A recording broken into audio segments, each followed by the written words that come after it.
My humble apologies for coming in, and as they say on Forrest Gump, sorry for breaking up the Black Panther Party. He meant that to be a joke. And when I heard the voice of and saw her name, Jamila, it marked a moment in time of my time in Harrisburg as an educator, ambassador for Christ, one for social justice, who stands for social justice.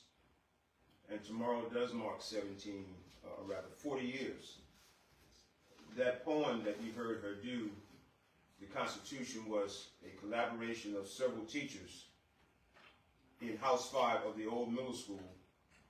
And during Black History Month, Miss Bullock, who is now deceased, wrote that poem. And Jamila was one of the ones who did it on stage 40 years ago. You see, it's just fresh as it was 40 years ago that she was able to do it. So I find myself still returning back to the classroom, even though I officially retired in 2011, but back, because there's an assignment. There's an assignment that each of us have. Ecclesiastes 12:1 says, "Remember thy Creator in the days of your youth."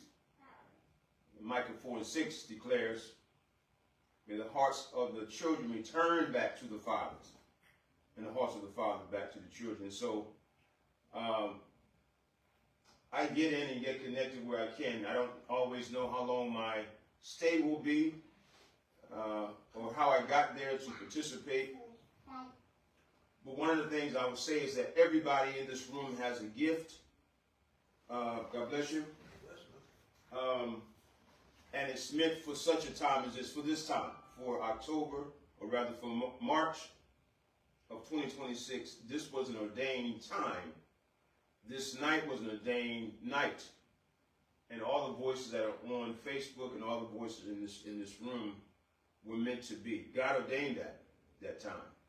If we all would look back, we can think about a childhood infirmity or illness we had, or something that tried to take us out, but it didn't, because we were meant for this time. We also talk about collaboration as a faith community, as a community, and to build. Our parents taught us the Lord's Prayer, "Thy kingdom come, thy will be done on earth." And we know there's chaos and confusion that's going on in the world. There's darkness, but we are light. As I heard Brother Baya say, we are light. And we have to let that light shine wherever we go. And so I don't know what the next move for all of us will be, but I believe just as chaos is happening, confusion and darkness is happening, God is doing some great things too. That the light will rise up through that darkness, whatever is going on in the world, whether it's on foreign soil or this soil. And I say this, that there's life and death is in the power of the tongue. Yes. And so we speak life. If we tell our children they're not going to be anything, you're not going to be anything, and when we use those negative words, that goes deep. And so we have to learn how to bridle our tongue as parents, as grandparents. We can correct, and we should correct our children, but don't tell them that they won't be anything, can't be anything, and particularly if we still hold a grudge against perhaps their father, who may not happen to be with. That's a classic. Oftentimes in our community, you act like your father, and those words run deep to a child. I'm just privileged just to be alive on this day. We've all had some health challenges. I've had mine, but it kept me another day. And I would also say that I was in the military 24 years too, and I remember this major. She was the psychologist on base, and she said her part of her ministry was hugology, that she gave out hugs, or smile, or handshake. Even driving down the road, you look over to your left or to your right, and there's somebody there, and you smile back at them. Maybe they had a bad day. But that energy, that light, Brother Baya, went through as you smiled, you nodded your head back at them. Definitely does. So God gives us these abilities, these gifts, that we have to give away. I keep seeing this word legacy. We've been talking about legacy for a while. And that's seeds. We plant seeds. We're seed planters. But sometimes we have to water them. Sometimes it's not our job to water them. We may just plant. Others may water. And we know that the scripture says that God gives the increase. So when we trust in God that he's given us another day, it's not to be wasted. And so we have to continue to encourage our young people that they are somebody. And last thing I'll say is this. Prayer is powerful, and in whichever way you pray. But prayer is power. And we don't always see the tangible results. We may not see it with our naked eyes, what our prayer have done, but one thing's for sure is that when we pray, we're not necessarily communicating with the individual. We're making a communication with the Creator who created everyone, everything. And so when we pray, we release it to him. He releases it back to us or to someone that we may have prayed for. So we have to continue to do that and to not be ashamed of prayer. And I'll say, from my standpoint, not be ashamed of the gospel. We can't be ashamed to say it. So if you're in a school board meeting and you have a word of scripture like life and death is the power of the tongue, say it in the school board meeting. If you're in some other meeting, say it there. But we can't be ashamed to acknowledge our Creator wherever we may go. And so I appreciate you, Brother Bynum, for the opportunity just to say a few words. And just know that even back in the classroom, a lot of the teaching that goes on, for me, the best teaching is not doing the subject matter, but it's those little side conversations in the hallway, in the bathroom, walking down the hallway. Pull your pants up, watch your mouth. That's the teaching that goes on. I'm not afraid or ashamed to say it or to say it to them, or what they may say back. But what they know is that somebody had enough care to say something to them when they were out of order. And so God, he desires us for us to continue to teach and continue to lift up our communities, collaborate. As I see what's happening here, I saw the flyer. I see the list of things that are here. That's everybody can't collaborate. That's some humility is involved there. So we have to be humble to be able to collaborate as God has given us all gifts. But when we put them all together, it's like that fist. Pinky's missing, the thumb missing. We put them all together. And as they say on Soul Food, I like movies and stories. You pack a mighty punch with that one fist. So God bless you, and I pray that God continues to use each of us in the capacity that he does daily. And continue to pray. Pray for others, those who may be lost, those who are in fear. God has not given us a spirit of fear, but power, love, and a sound mind. So God bless you. Thank you. Thank you, big bro. Thank you. So we're gonna turn it to sis. All right. Let us shine her light. Hi guys, I'm Shelba. My vision is to help parents and just the communities that the clients in Harrisburg that are suffering from addiction. I'm a CRS and a CFRS. I just recently obtained that. I'm just going to read down a list of my achievements that I've achieved since being released from prison in 2024 of November. Classes I took a child abuse class, became a mandated reporter, parenting class, domestic violence, anger management, a driver's responsibility class, contingent relationship class.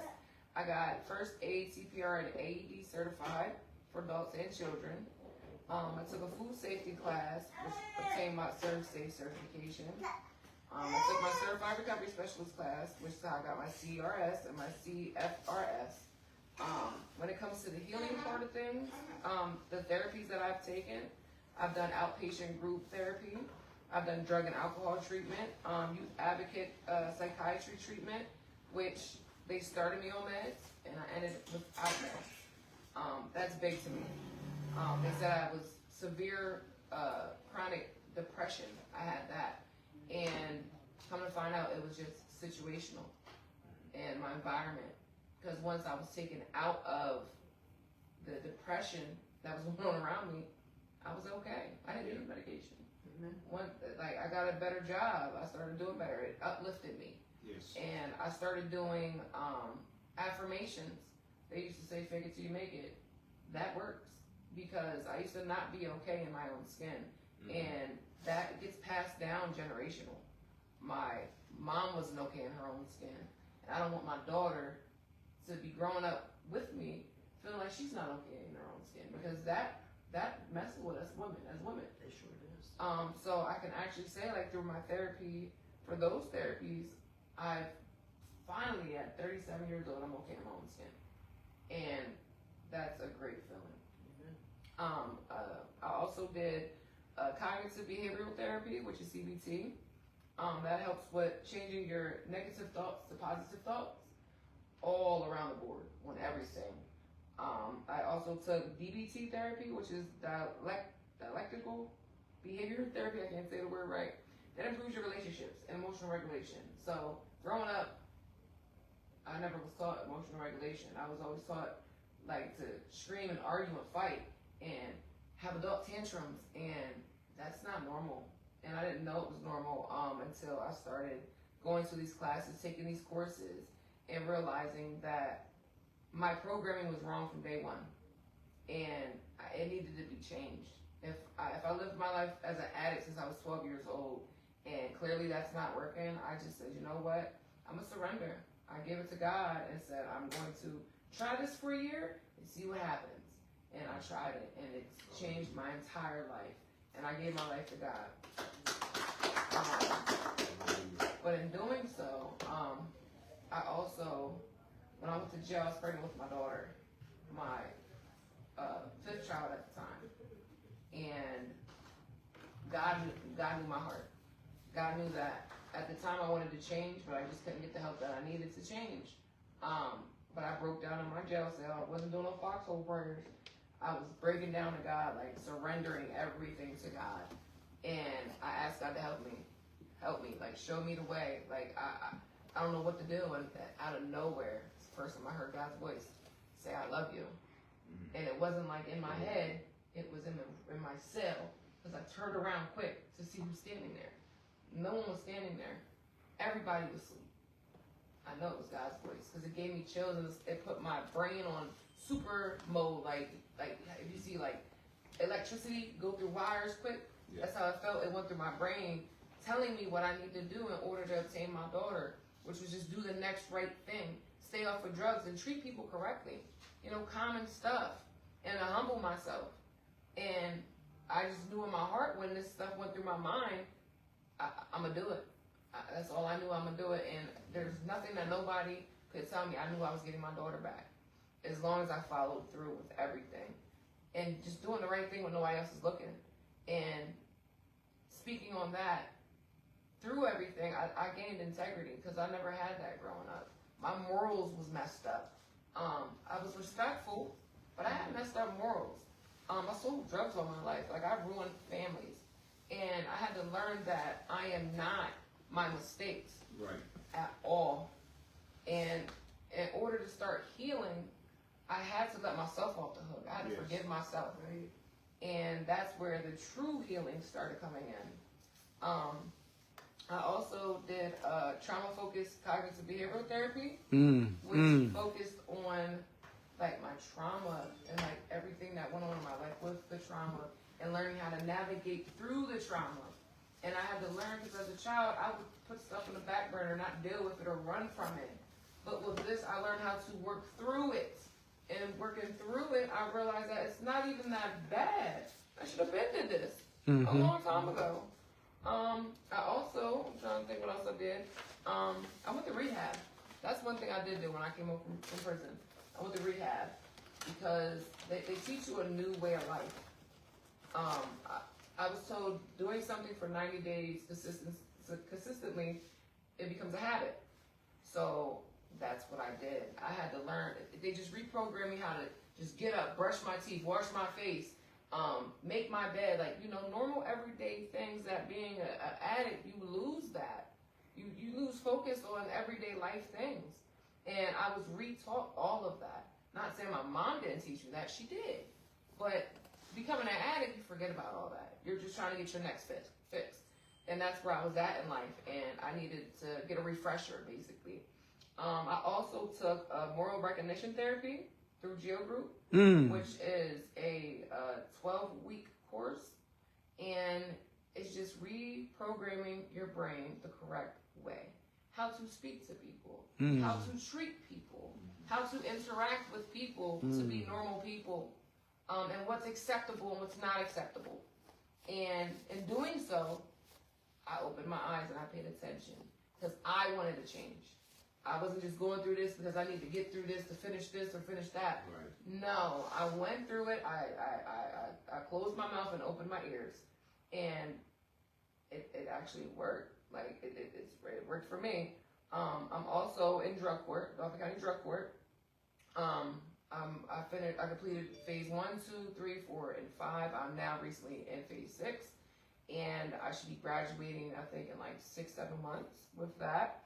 I'm also involved with Baby Love, and when I first came home from work release, I got involved with the YWCA. They have what's it called, a supported employment program, which they show you how to set up a resume, like the simple things, and they help you apply for jobs.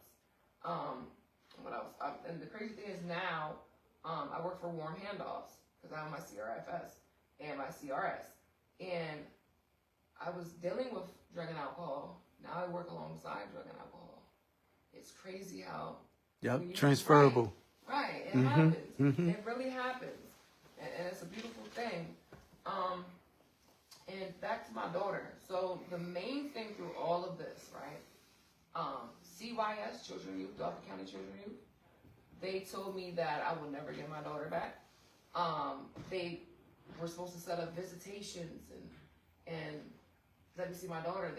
They were not doing so. But by the grace of God, Judge Marsico spoke up for me, reached out to some people, and got my visitation set up. And in doing so, I didn't miss not a visit, not an appointment, not a nothing, not any of my groups, not any of my classes, didn't reschedule nothing. I stayed to it. And when it got to the point where my visits were supposed to come to my home, I'm told they don't understand how I got this far because paperwork was filed. You shouldn't be having no visits with your daughter at home. Yeah, I remember you God told me has that. to be on your side. Yeah. And that's when I realized that, oh yeah, God is on my side. Because I knew when I prayed in my jail cell that God was going to make it happen, and I followed through. It's the first time in my life I followed through with everything. Like today I'm accountable. And I take suggestions and I listen. I'm an NANAA. And when I came home, I listened to the suggestions. Get a sponsor, get support. And that's what I did. None of this in my life right now would be possible if it wasn't for God, 1. 2, my supports. Everyone needs support. Everyone needs somebody to be able to call and talk to. Life is depressing. And sometimes it gets to be like too much. How you said to look over and smile at somebody. That smile could save somebody's life. Yep. It can. I was driving down the street the other day. This lady threw herself in front of my car. I stopped, of course, but I heard her screaming, I want to die, hit me. The old me would have snapped out, my daughter's in the car, like, what are you doing? You get what I'm saying? But today I have compassion, and I have an understanding, and I put my window down and said, honey, get in the car. Come on, I said, I'm not going to hurt you, my daughter's in the car, just come on, get in the car. And she was crying, I was like, come on, she said, I want to jump off the bridge. I said, no, come on, get in the car. She gets in the car, she breaks down about her kids abusing her, and she's on probation, and she's had enough, and she don't know what to do. I said, how about you go to an NA meeting with me? And she started crying. She reached over and grabbed me. It scared me at first, but she reached over and grabbed me and gave me a hug. She's like, yes, I will. So I took her to a meeting, and I told her, when we get in that meeting, I said, it's up to you, but share that pain, because you're in an environment where there's people that can help you, and people want to help you. You need that support. And when I tell you she spoke up and spoke out and cried out for help, and then she got the help. No doubt. She got the help. And that to me, I don't care if I help one person. I'm trying to help people. Bless you. And to go through the transition that I went through with children and youth, that's a battle right there. Mm-hmm. They say they help bring the children home and to promote family, but they don't. Now, the things they've put me through, I don't like to bash nobody, no organization or nothing like that, but this is why I'm here. You know what I'm saying? I'm speaking up to help those family members, those friends, those moms, those dads, the people that got their children taken, and the addicts that need their kids. You know what I'm saying? That are actually trying to change their lives. So they put me through changes, made me look so bad on paperwork, lied on me on court documents, lied to the judge, then switched words, all types of things, right? Kept poking me, tried to get me locked up, had charges pressed against me that was false. And I have documents of all this. But I stayed on my knees praying to God, because I knew nobody can close the door that God has opened, and nobody can open the door that God has shut. Period. So I kept pushing. But what I can't understand is, well, what I don't get is, you don't have to be super strong to be a good parent. And it's like they poked me, like they were just trying to get me to relapse. But I didn't. But the next parent might not be that strong. That does not mean they're not capable of being a good parent. And that's not okay. So the reason why I'm here, I want to advocate for those people. Because I know what it's like to go through that system, because I went through it. And I went through it when I was younger with my older children, and I failed. But in doing so, I paid attention. And I knew what avenues I have to go down now in order to win, because I failed. And to touch base on that, this is what I want to bring up.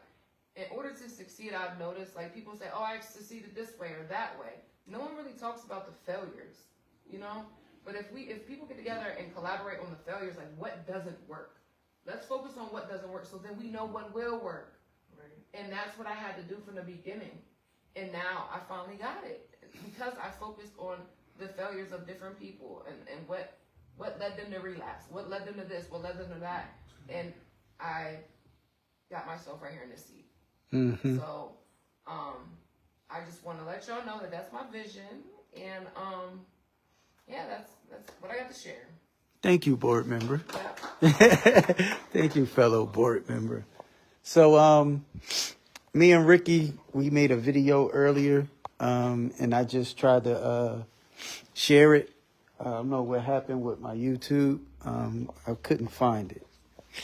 So, Rick, we're going to try to do this live. Yeah. Thank you. Yeah.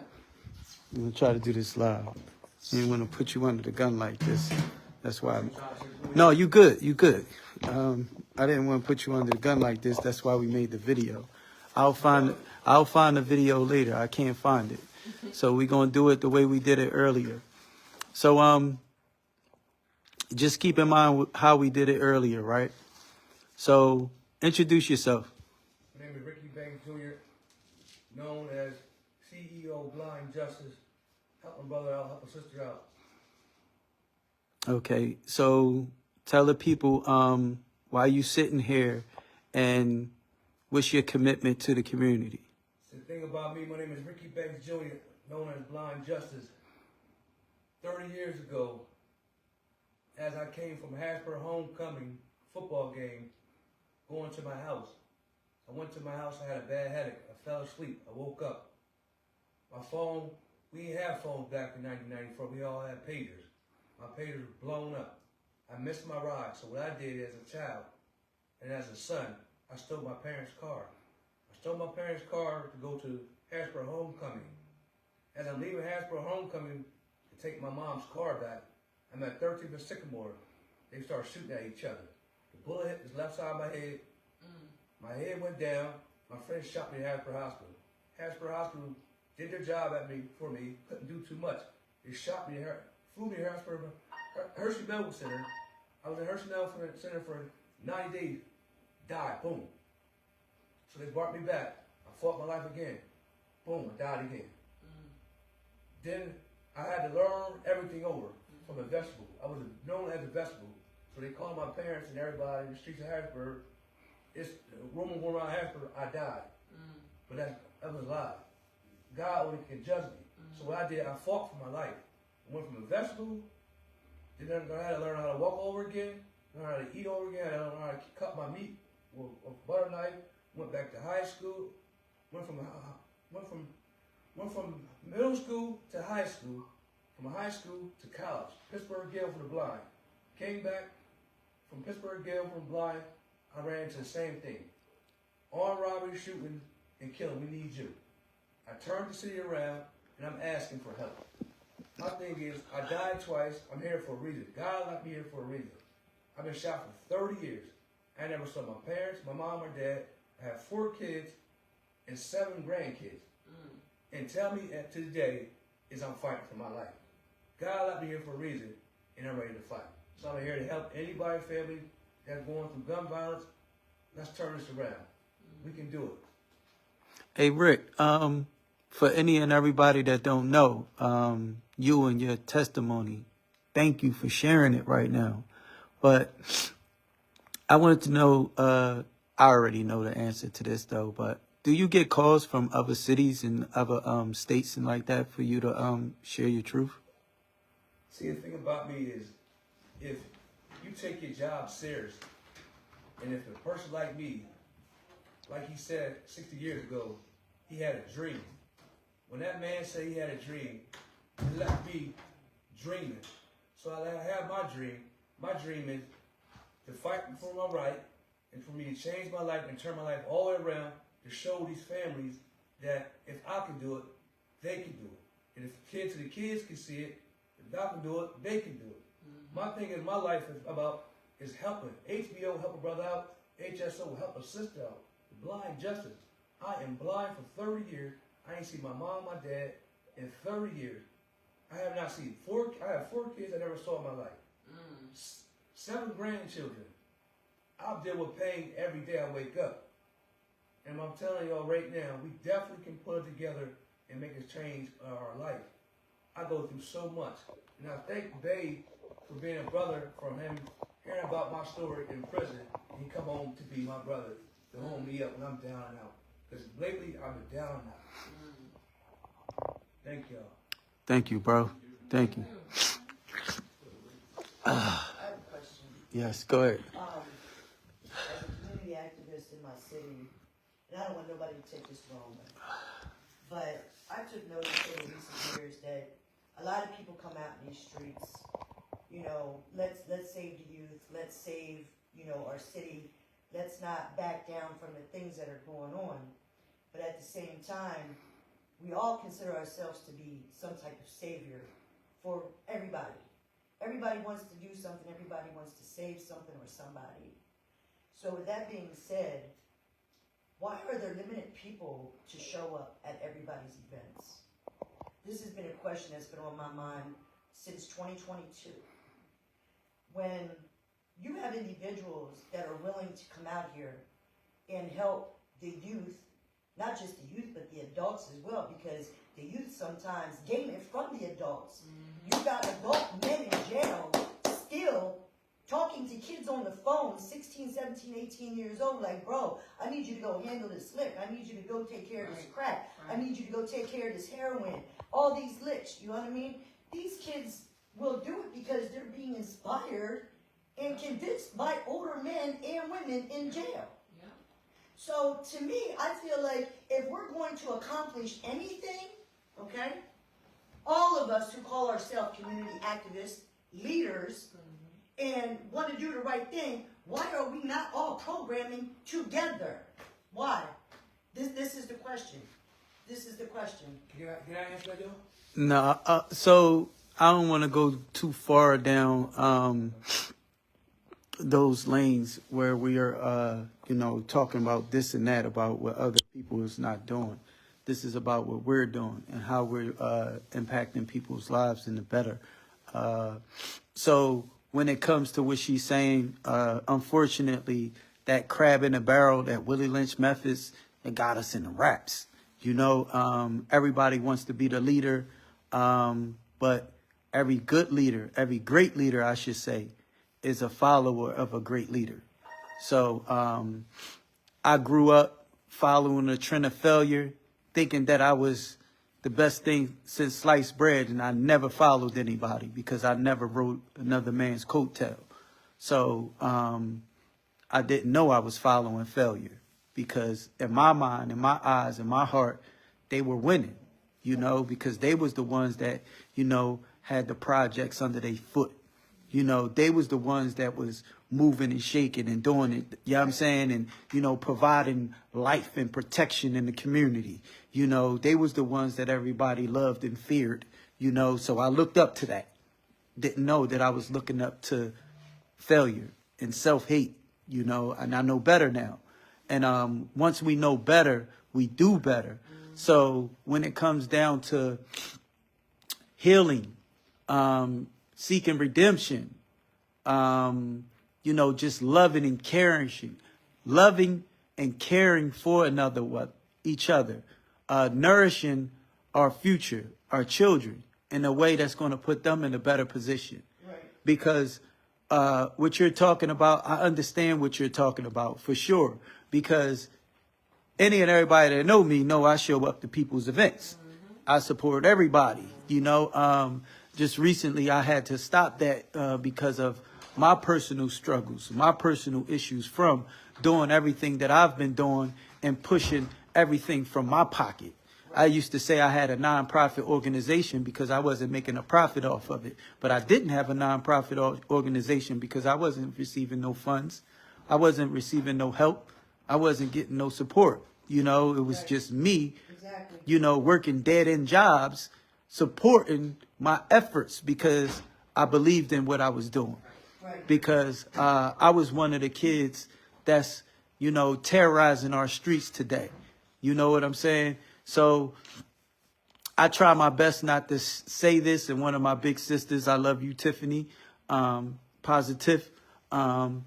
She told me to stop saying this because that's my past and it doesn't define me. Right. But my past has refined me and caused me to be the testament that I am today. So excuse my boldness while I speak my truth. I sit and not stand here today, 4 years to the date, after I was released from prison, SEI Camp Hill, after serving 25 years in 6 different penitentiaries. I faced the death penalty when I was 18. I never shook. I never folded. I never compromised my morals or my integrity for nothing. And my back never hit the ground. And I was the smallest man on a compound, in the yard, in every penitentiary I was in. 2 walls. If anybody know, both of them is closed. Never fold. So with that being said, it's like these predators, they raised me. Just being totally honest, some, you know, very vile individuals, tried to instill some vicious principles in me. And, you know, due to my young, impressionable mind, I took to some of them. But those core issues, you know, I just wouldn't allow myself to be a vicious individual.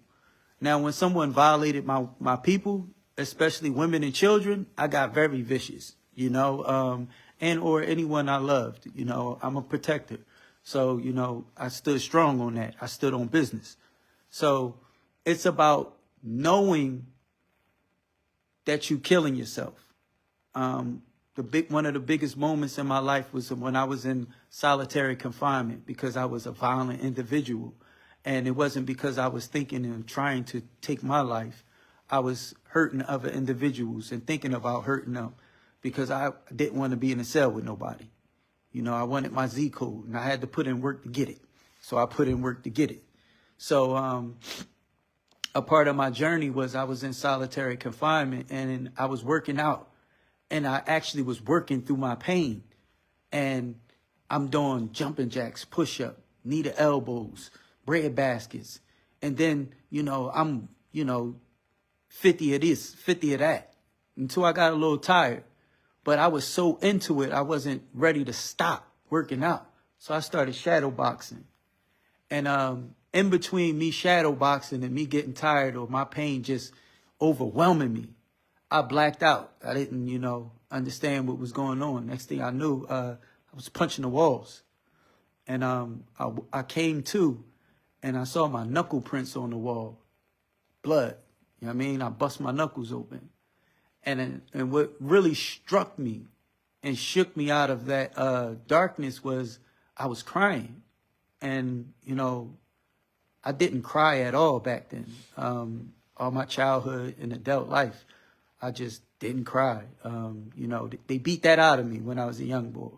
Like they used to take me down the basement and beat me up. And I couldn't cry, so they beat that out of me. So I didn't cry.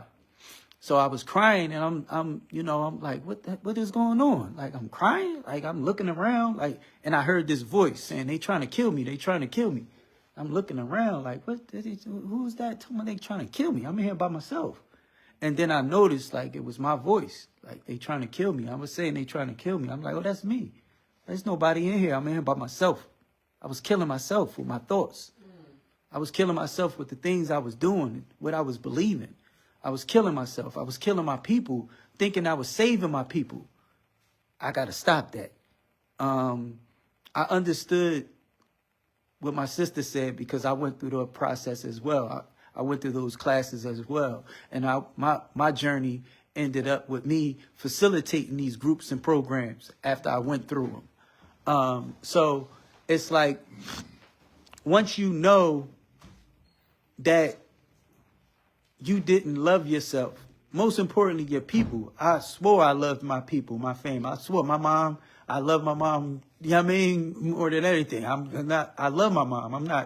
My dad, I love my dad. But when I realized that I didn't love them enough, I didn't love myself enough to choose a life that put my life on the line every second of the day and accepted that I go outside today, I may not come back. It's a high possibility I'm going to jail for life or somebody going down me. I put that joint on my hip and I said, I'm going to get them first. I'm going to be judged by 12 before I'm carried by 6. And that's what happened. So when they say, oh, he had a gun just like me, I ain't had no choice. That's a lie. What I understood in my journey is false truths. A false truth is something that's not real, but in your mind and your heart, you made it real. So it's your truth, but in reality, it's false. So I made it fair seeming to harm my people, thinking that I was protecting my people. And for a child, because I wasn't a child, I was 18. But when I committed myself to that life, I was a child. We all know, like my sister just said, cognitive development. Cognitive development. So I wasn't able to rationalize the consequences of my actions. I just went to the things that I was taught, what I saw, what I believed. And then with everything in me, what I invested in. So I know now how to get through to these kids because I'm cut like that. You understand? Like I may not act and think like that no more, but I understand because I was bred like that. I didn't just jump off the step. Like I was bred. It's in my blood. You know what I'm saying? So I thank everybody for coming here, sharing your joy, sharing your pain, and being vulnerable. And I implore everybody to love your life, and not only your life, but life itself. Because we're all brothers and sisters. I just watched a documentary yesterday, and they were talking about a town in Africa.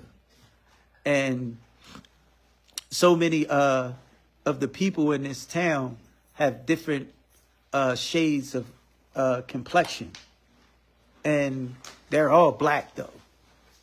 But they call the fair-skinned ones what they consider fair skins. Actually, the light-skinned ones, they call them white, and they don't consider themselves black. They're prejudiced against their own people.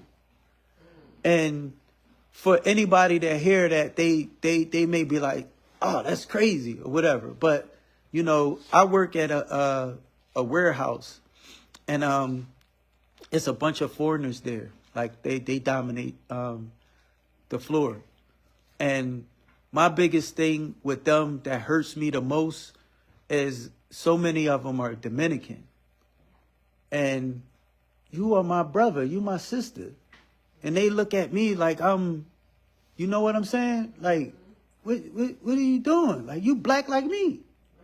We all the same.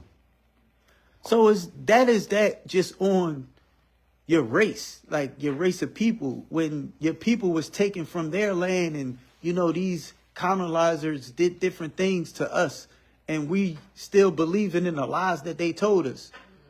It's wild. It's wild. And that's why our children are out here defending their lives when they really committing suicide. Right. So education is paramount, and I beg you to live and love your life. I thank you for coming out, and I beg that you join in with us whenever we have efforts in our community and online, because we thank you all for coming online. 2 individuals that's still here, that's still strong, because I love you. And if you have the ability to come off mute, please come off mute and speak your truth.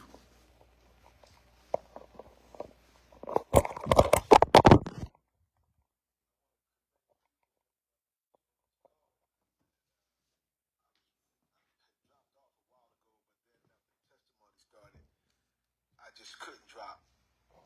So my truth is, I'm just proud of you and where your heart is.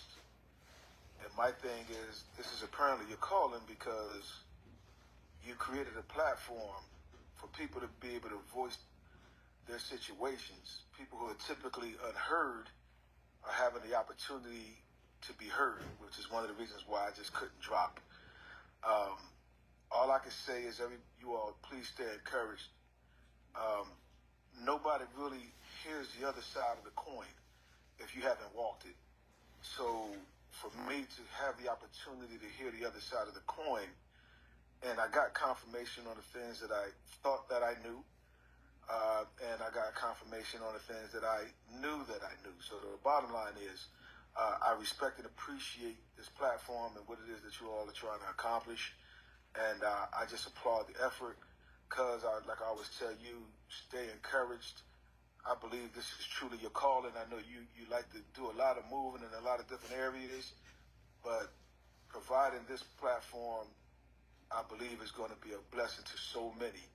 So I'm hoping that it will continue to grow. I hope that your audience grows, not just for you, but the others that have been on that have their own programs. I'm just praying, because this is something that's needed, because there are so many who are unheard, and we only get it from the press. And we all know that the press, you know, they twist the stories the way they want to twist it. You know, they dehumanize without actually understanding the whole situation. So again, I applaud you all, and cuz, keep doing what you're doing, man. I'm proud of you. Thanks, cuz. Love you, boy. Love you too. I have a question for you, sir. There. Oh, question for me? Yeah. Okay. Is it possible, today is Monday, is it possible that you get to the machine and get the information to me? What information, Rick? Oh my God, the video you recorded. I love that. Bro, I understand you. I will get that. You said information. You said information. So I'm gonna tell you this, right? I'm gonna be totally honest with you, and I never do anything else but be honest. So the video that we made prior to this event, Made me cry, y'all. it fails in comparison to what you shared during this event. what you just did just now on this live, because we're live on Zoom and we're live on Facebook right now. Everybody heard what you said. The video that we recorded, I will get it to you. But the one that's on Facebook is way better than that one. Yeah. All right? I see Pastor Eric. One thing I can say about Pastor Eric, and he gets around me. Him and Mr. Martin, he's not Mr. Martin's in Atlanta. When Pastor Eric get around me, and he pulls everything out of me for me to say more stuff. Yeah, you burnt that joint down. The one we did on live, that we recorded before the event, that wasn't nothing like what you just did live. Yo, every time he come around, he's full Rick style. See, Pastor Eric always tell me before I start. Cuz Jamila is over at 7:00. You know what I mean? Love and appreciate y'all for coming through and sharing y'all truth. Like we out of this joint. Live and love life. Peace. Hey, Siri. All right. Hey, Siri. Hey, Siri. Hey, Siri, call a little duck. We used to go around and play ball. Hey, Siri. Call a little duck. It was inside Mickey Yard. I know we used to come off the stairs, go walk a little. There's a nitrous thing. Hey, Siri. Yeah. Well, they had a couple. Hey, Siri, come on, go. Okay, you signing that, John? You signing that, John? You got some signatures on there? Oh, you took that down. I wanted to get that before you took it down. Yeah. Plus, you didn't speak. Were you hiding? Why you hiding? You go. What's up, bro? You good? What you came here for? Yeah. Yeah, that's what's up. Thank you for coming through, bro. Nice to meet you, finally, in person. Yeah.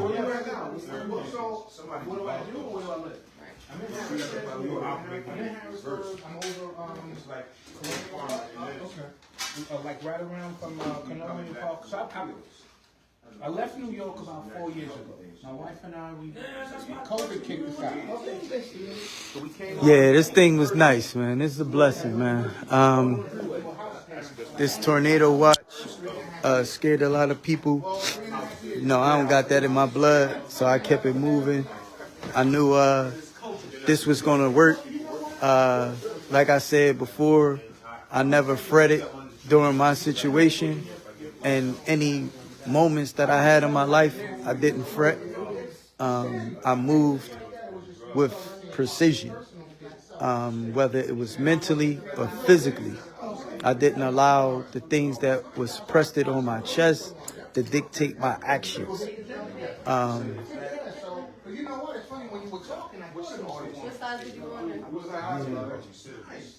Yeah.